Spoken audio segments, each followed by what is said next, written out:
I'm Janaya, and I'm in 10th grade. I'm Jaden, I'm a freshman. I'm Alana, and I'm a freshman. I'm Alexis, and I'm a freshman. I'm Ayana, and I'm a sophomore. Hello again, I'm Lena, I'm a sophomore. I'm Lauren, I'm a senior. I'm Ziri, I'm in 10th grade. And I'm Desi, I'm a junior. So, this lunch is Ask Me Anything. You ask me personal, professional, just let's have a conversation while we eat. Okay? What exactly do you do? So, I am an entrepreneur. I own a company called Prestige Concepts, which is a brand enhancement firm. We do marketing, branding, PR, website design, graphic design. Then I also own Stimulus, it's a technology and media company, and we're creating a platform to connect people to resources, communities, entrepreneurs to resources, and then we work with like large organizations to help them find applicants for like grants, sponsorships, and contracts. I'm also a radio personality and producer for Radio 1, so that's 100.3 FM in Philly. So I've been with them for 5 years, been an entertainment owner off for 10 years. So what's it like trying to balance like two different kinds of mindsets, like being in entertainment to some degree and then also being an entrepreneur? And then technology is also, I feel like those like are all very different things and have like different mindsets attached to them. So what's it like having to like switch between them, or do you feel like they've all mixed into one? People say they're all different. They all pretty much the same to me because I use technology as my common denominator to be in all of these industries. So when I'm working on Stimulus, right, so we connect people through our platform to grants and contracts and sponsorships. You need sponsorship for events. You need sponsorship for entertainment. You need sponsorship for your nonprofit. You get grants for that. You get tax credits for that. So I try to make normally boring industries interesting with technology, with media, and with entertainment. So I bring them all together. And they are different, but everything's coming together. Like when you're listening to radio, you're listening to people that are on boards that is technology based. Everything is powered by technology. So as much as it's different, people only think it's different because when you think in technology, you're thinking IT, and you're thinking, you know, just engineering. But technology is when you open a door, when you're getting into an elevator, that's all technology based. So you're using it every time you wake up and walk out the door. So I think it's always that misconception of what tech is and what is, you know, being in technology. So it doesn't always have to be you being a coder or being an engineer. You can be a marketer for technology. You can be a PR person for technology. There's so many ways to do it. So I always say I work in the intersection of tech, entertainment, community, and I bring them all together because how you're innovating communities, how you're helping nonprofits is through technology. You're innovating those industries. How you appeal to them and reach them is through entertainment, through stuff that connects us all together. Music connects us together. Videos and movies connect us together. You're watching them on technology, on computers, on television. To me, it all goes together. I was just wondering, like, what do businesses or companies look for when they're hiring interns and stuff? Because, like, if you, like, you're talking about, like, yesterday about, like, passions and stuff, and just, like, if you were to have a passion for, like, what you want your career to be in the future, but you haven't had, like, a lot of access to those sort of things, like, what level of experience do you need to have that they'll accept? So for me, I look for people that are just passionate about more than what they're actually applying for. So if you're excited about writing, if you're excited about media, if you're excited about video, because I don't go to 100 interviews when I'm interviewing an intern. I either interview you once if I like you, I don't know how you work until you work. So I normally hire you, if you do a good job, then we work it out. If you don't, then we go our separate ways and you have an experience and I have experience with you. But you don't know how somebody is going to do something until they do it. So I look for what skill set do you have for the position that you're applying for, and then what do you do outside of that position. And then I also look for, did you research me before you just apply to my, my internship? Did you get excited about it? Like, did you come with ideas? Like, I saw this and I have this idea. So people that are open enough, creative enough to give me ideas as well. Because I'm open to listening to people. I don't care what age. People bring different ideas at different ages. So you can be, secure enough and mature enough to bring ideas to me that depending on your experience, you can gain experience, but creativity and stuff like that is something that you have. Last night you said, like about like when you went to college. I didn't like really understand that. Did you go like when you got out of high school and you got a job, or later on after you've been working? I was always great in school. I got honors in school, graduated with honors, but I was done when I was done. As soon as I graduated, I moved out a little while later, and I was done. So I ended up going back, and plus it was expensive. I didn't really apply to scholarships and stuff like that. I should have, but we didn't take the time to do that. So I went into working right after that. I was doing my company part-time. I went to bartending school. I waitress. I did all these things, and then I started working at a payroll job. They started talking to us about how to learn outside of working. So they talked to us about business courses in college, and they offered 100% tuition reimbursement. So my colleague decided to go, and she's like, "You should come to college with me." I was like, "Okay." So she didn't go either, and so we both decided to enroll. They paid for some of it since we were working there, and that's how I ended up going. Before that, I wasn't sure I was going to go because I was done with school. I was tired. It was so much work, and we had still owed money for the other tuition. It was just a lot. I'm glad that I went though, because professional experience and education experience is really important. And it's good to say you have a degree, because there's so many people that can't go to college. To not go is never a good idea. It's never a good thing to not have extra education. You know, it's important. So what was it like applying and like getting jobs like without like having gone to college? I ended up with not great jobs. I mean, I ended up with the job that you normally would get in high school. I was, a waitress. I worked in Victoria's Secret, different clothing stores. I was an administrative assistant. And then I went to a temp agency. A lot of the jobs I got when I was young was through a temp agency, where they place you in jobs.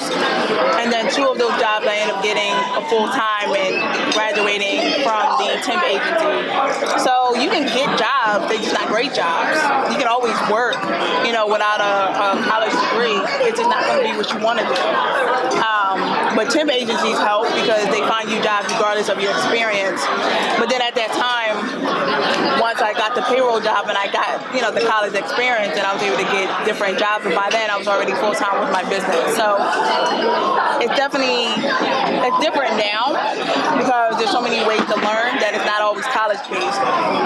You can get a certificate, you can get, continuing studies classes, there's coding classes. Like, people now accept you with different jobs if you went to coding class online. So it's not the same way as it was before, where you have to go to a 4-year college to get a job. It just depends on what you want to do. So was starting your business like straight out of like high school? What was that like? Well, it was hard because, I was just finishing high school and I was already doing like events and stuff part-time. So it was just a learning curve. It was always me asking a lot of questions, researching a lot of stuff online,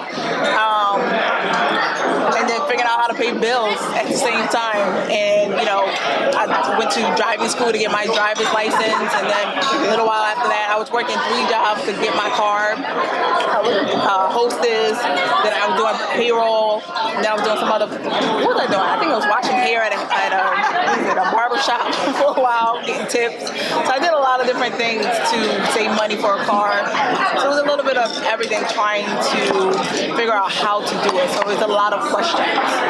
So the first thing was just figuring out what I wanted to do. I knew I wanted to do events, and I knew I wanted to do marketing.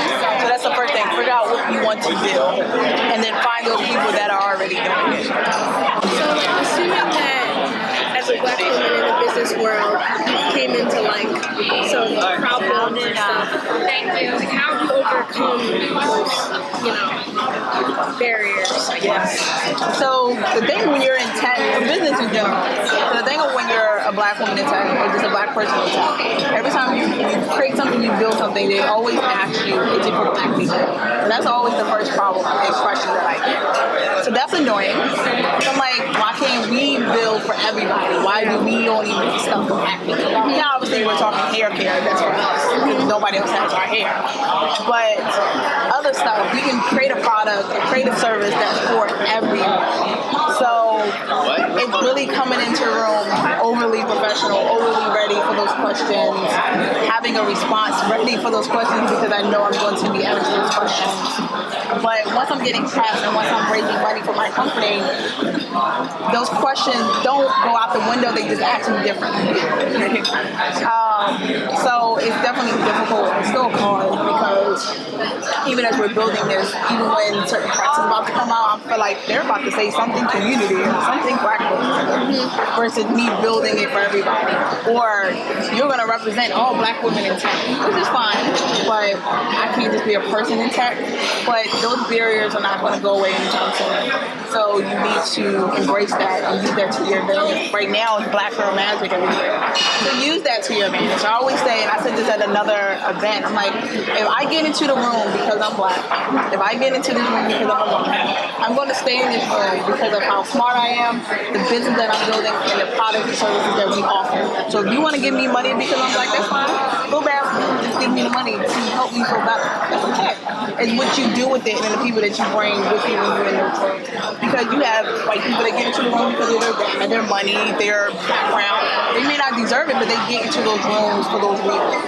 So if you're getting into those rooms because you're a black woman or a woman, use that to your advantage. It's what you do with it when you get into the room. Everybody has that hookup or that person that gets them there, whether they deserve it or not. But keep yourself in that room and showcase that you deserve it. And just make sure you bring everybody else with you. So how would you address people who want to like set faulty stigmas and stereotypes against us directly? Because I know that's like a large problem, like having to directly confront people who set those stereotypes and stigmas. So like how would you confront that in, I guess, not necessarily like respectful, but like not necessarily like just not in a rude way, I guess. Sometimes you can be respectful, sometimes you can't, depending on what they say. I mean, you always want to rise above negativity and you always want to not react because you never know when your relationship's going to come back. Like, as much as you want to say something to somebody or go online and kind of like say stuff on Twitter, you have to think, like, you never know when those relationships, you're going to have to work with those people again, so you have to be careful with it. And I have to be careful with that. As much as I want to vent online about Trump and everything else, I know that I can't because clients and partners and customers are watching me, so I can't say everything I want to say. Like, I'll be like, this white people, and I'm like, Tiffanie, your clients are white, stop. Like, so I can't, so I gotta take it back. So you just have to show them, and it's, you know, I always say, if you have nothing nice to say, don't say anything at all, and it's hard, and sometimes you really do have to bite your tongue, and I have to a lot with certain clients and certain people that say certain stuff to me that thinks it's okay. Or when I walk into a room and a white guy want to touch my hair, like I'm a puppy. So, like, stuff like that does not change. And they'll come and they'll be like, oh, I like your hair. I'm like, did you have to touch me to do that? So sometimes your reaction to that, you have to just woosah and be calm and understand why you're in that room and understand you're here for a reason. And sometimes you have to walk away. I walk away a lot because, like I said, you never know when you're going to have to work with them again, so you can't go in on them the way you want to. So just understanding when you're ready and you're in that room and you know you have an amazing team, amazing product, amazing service, you're educated and all of that, that's all that matters. And just rise above the negativity and rise above the stupidity of people, basically. Has it actually ever happened to you? Oh my goodness, girl. All the time. Like, I was sitting at this table for a speaking engagement and the guy was just like, no. He literally got that close. And I looked at him and I looked at my girlfriend and she's like, I'm sorry. And I turned back around and I said, thank you. And I backed up and then I moved somewhere else. And it happens a lot. You know, we change our hair. I go from curls, I go to braids, I go through all the different styles. So sometimes as us as black women, we look different when we walk into rooms because our hair changes so often. It's got so long. So, oh my god. That's I get it all. Trust me, I'm around a lot of white guys all the time, and they say stuff that I'm just like, but you can laugh, and some of them don't mean harm, some do, but some don't mean harm, and they just say stuff, and it's like, you get red. That's not dark, it's called red. Two totally different colors. So it's definitely difficult at times because it's a lot of biting of your tongue. But there's still a way to say it without saying it, and that's showing you, right? Because now when I walk into these rooms, because of all the press I've gotten on our company and all the stuff I'm speaking, I'm doing this, people come to me, they flock to me, Tiffanie, I've been wanting to meet you. I've been reading about you. And I'm like, thanks. Prior to this, you didn't say one word to me. So then that's when you determine where to put these buckets of people that actually support you and the people that are supporting you because they're reading about you. So then you start to kind of put those two categories together and understand these are the people for you, these are people that have been with you since you started, and then you have the other people that I'll talk to you when I see you. I'll talk to you when I'm at these events. And you just kind of go from there. What other skills did you not get from your school that you wish you had more access to? So as far as skills in school at Little Flower, I would say it definitely teaches the importance of friends and girlfriends and having a safe space for women, because all you had was a safe space for women. And because I was wearing uniforms, we didn't compete against what we wore every day, so that helped. And then it talked about religion, and you believe in God and prayer and the importance of prayer, and that's carried me over praying and just going back to my spirituality when I needed help. So that helped. And then what else? That was about it. The stuff that we missed, we didn't have, I didn't get a business course until I was about to graduate as a senior. So we had track, we had music, we had cheerleading, we had basketball, and I think art. So we didn't have business classes, we had technology classes, we had computer classes, but it was basically teaching you how to be admin. So that was it. So we definitely, because it was a Catholic school, all of your extracurricular activities were religion related, and so that didn't help you a lot. And I felt like it was so structured to the point where a lot of people in my graduating class and even before that got pregnant. It was just all these, you try to structure and keep you so structured that when you do get out of that structure, you running wild. So that's, I think, the disconnect between all girls schools and even sometimes boarding schools, that you try to keep them so structured that they don't know how to structure outside of that, and then they end up pregnant at 17, 18 years old. So you have to figure out a balance of keep them in this bubble, because sometimes that helps. The world is crazy, so sometimes you want to be in that bubble, but not being in the bubble so much that when you're out in the real world, you don't know how to handle it, or you don't know how to tell a boy no, or you don't know about birth control because you didn't want to talk about it in religion class. So that's one of those things where you got to find that balance between the two. And I was asking him about that because so much stuff is happening in the news, even today, the tragedy in Vegas. I'm do y'all talk about that stuff? Because I feel like you kind of have a bubble here. I'm because you're not on your phones as much as I'm on my phones or other schools. So I'm I wonder if they know about what's happening, and do they actually have the conversations on it, or do they kind of keep it in your own world and kind of just hope you don't see it? So so this is kind of in a different direction, but when you were first starting out with your business, what was one of the things that you found the hardest to do, and also what was one of the first steps you took towards creating your business? The hardest is everything. Everything's hard with this, especially when you don't know and you don't have references around you to teach you. Everything's hard. I think the two hardest thing was finding help, balancing finances, because finances were not talked about correctly in our family, still isn't. So figuring out how to pay for stuff and have money left over and balance your checkbooks and all of that. Legal stuff, making sure that you have everything written down, everything, not just a handshake, but written and notarized and all of that. So those are the biggest things of figuring out a business. And it doesn't change, because no matter you go to business school, they don't teach you all of that stuff when you're in business school. They teach you the structure of it. They're not getting into how do you save money and pay your bills, how do you hire and fire friends, how do you balance not having a support system and mentors, how do you keep yourself encouraged. They don't teach you all of that. That's trial and error, or a good mentor or friend that experienced it themselves. So that's probably what I would say about that. Yeah. And what was one of the first steps you took towards creating your business? So once I decided what I wanted to create for a business, marketing, events, I decided what I wanted to offer, what got me excited, what got me up in the morning. And then the second thing was finding somebody to help me. So I found a young woman that I was working with already on another project, and I said, hey, I'm going into business. You want to go into business with me? She said, sure. So she was like my opposite brain. She did all of the operations and admin stuff and following up with people. And I was the creative, finding clients, creating events, the brand, the face, kind of, going to different things. So finding somebody that can do all the things that you're not good at is what I would say first. And maybe bringing some other folks that can add to that team, finding the right people. And it's going to take a while. Sometimes you find them right away, and sometimes it takes months, years, whatever. And then we formally made the company, picked a name, that took a couple months to figure out what name we wanted.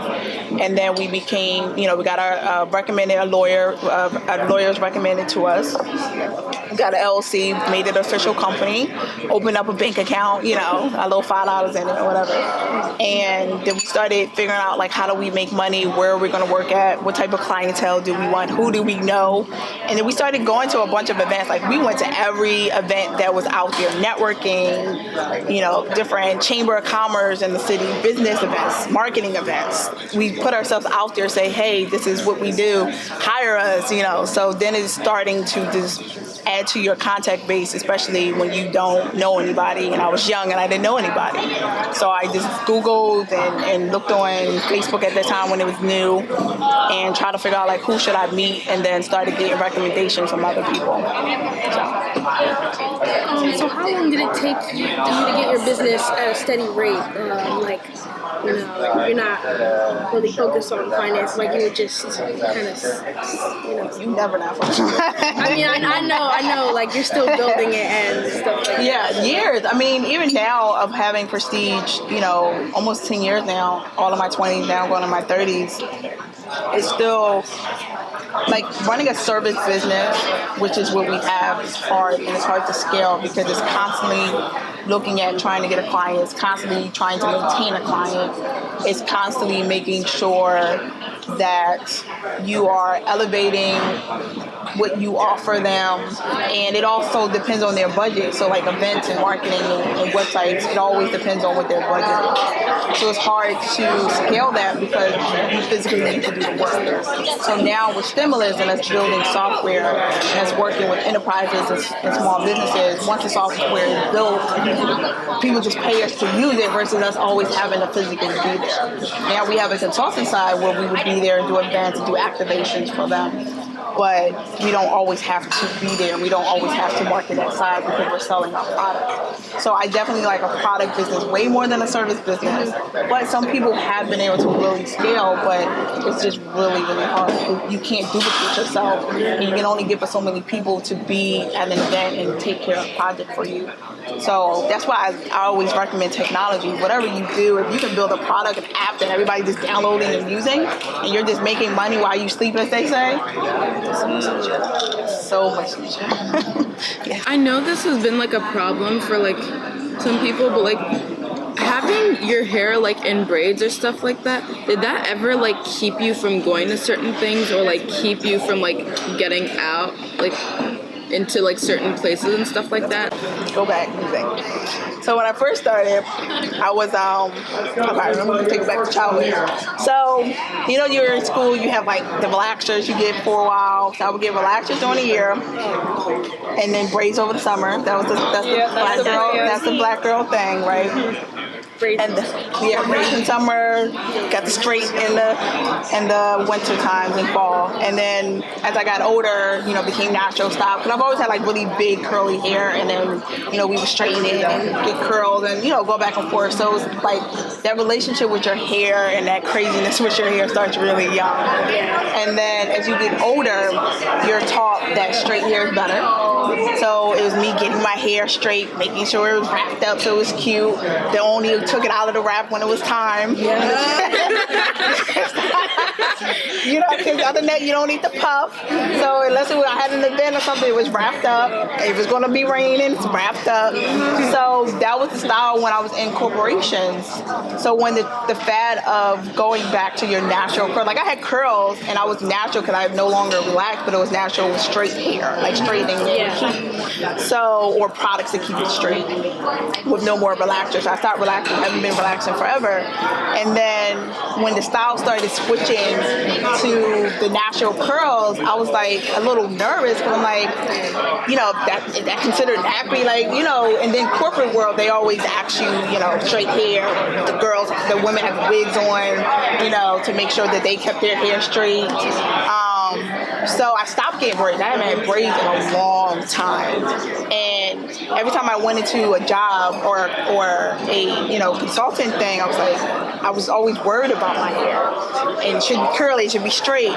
And then over time, when the whole natural thing came out on YouTube, it still took me a long time to switch to the natural curls, the natural, you know, the twists and the braids and crochets and all of that, because it's a hard transition and it's more us than anything.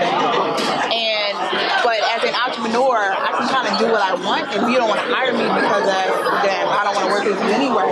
But it still comes, oh, let me see your hair. Oh, you changed your hair. Like, it's still that. But it's more in the corporate world than it is as an entrepreneur.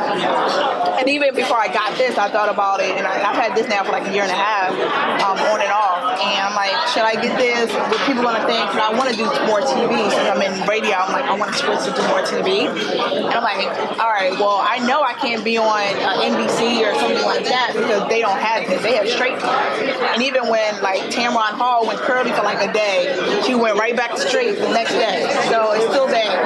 I don't know if you can. But then I look at the Whoopi Goldbergs and then and you know the Oprah when she want to be curly. So then it's kind of like you gotta create your own lane. And the good thing about social media and tech and being able to create your own thing, you can kind of do your own thing now. So I'm more comfortable with it. I'm more comfortable with my curls now.